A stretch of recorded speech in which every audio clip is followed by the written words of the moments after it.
want to show a statement that Football Australia have sent you. They're saying they're trying to do something in this space. They're undertaking a consultation process as if they're going to change policies or some such. And they're saying their goal is to arrive at a fair and reasonable outcome that respects the diverse perspectives within our community. I would have thought it's much more clear-cut than that, Lucy.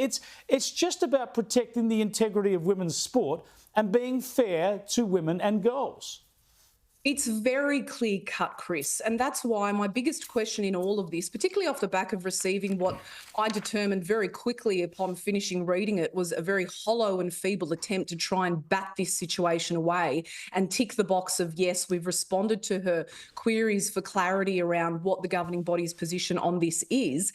But ultimately, as we said, it's very clear cut. You've got existing legislation that lies within the Sex Discrimination Act, which points to sporting exemptions that specifically acknowledge the biological differences between males and females, and that the reason that this exemption exists is to ensure the protection of the female category and to provide a level playing field. That's very clear and obvious. The science is also very clear and obvious on this. We know that there are advantages and significant advantages that biological males possess against women in the sporting arena. It's why these categories were created in the first place. We've seen a host of other major governing bodies across the world, like World Aquatics and World Athletics, lean on the science, and reputable science as well, by the way. Yep. Not some, nebulous terms that have been thrown around by so-called academics. And we've also seen 26 academics lodge complaints against the International Committee's stance. I mean, it seems as though for many of these organisations who are choosing to stand by this concept of only being able to compete in sport as one's affirmed gender and their identity,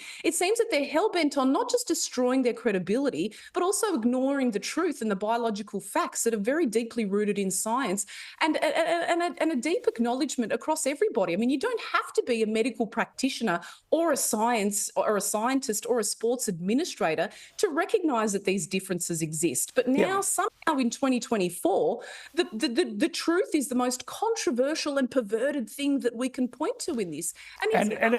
And it's not anti-trans. This is the important thing about it. It's not anti-trans. I've known many trans people over the years. I count one transgender woman as a very, very close friend. We want transgender people to enjoy sport as well. But there are options, right? I mean, at the elite professional level, you're going to have to play either as a man or a woman.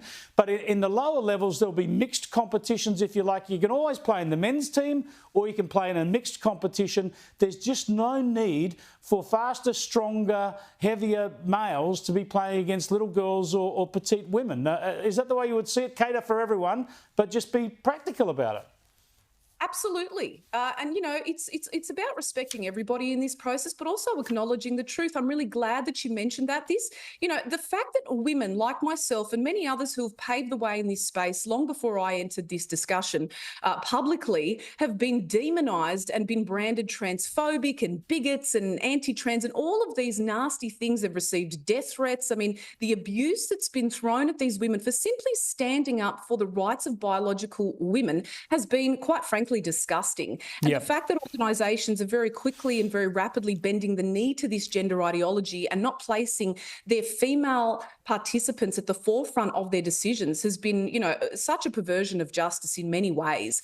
But ultimately, the conflation of women's rights and trans rights in these issues is why we've arrived to this destination where we're seeing this so-called culture war, so much debate and so much division. Had from the outset the decision been, as I said, to place female participants at the forefront of their decision, we wouldn't be seeing this chaos ensue. I would be talking to you. And ultimately, mixed categories or open categories, which is something that World Aquatics did last year. They announced an open category for swimmers at the Belgium Championships. And lo and behold, Chris, guess what? Nobody turned up. Why didn't turn up, right?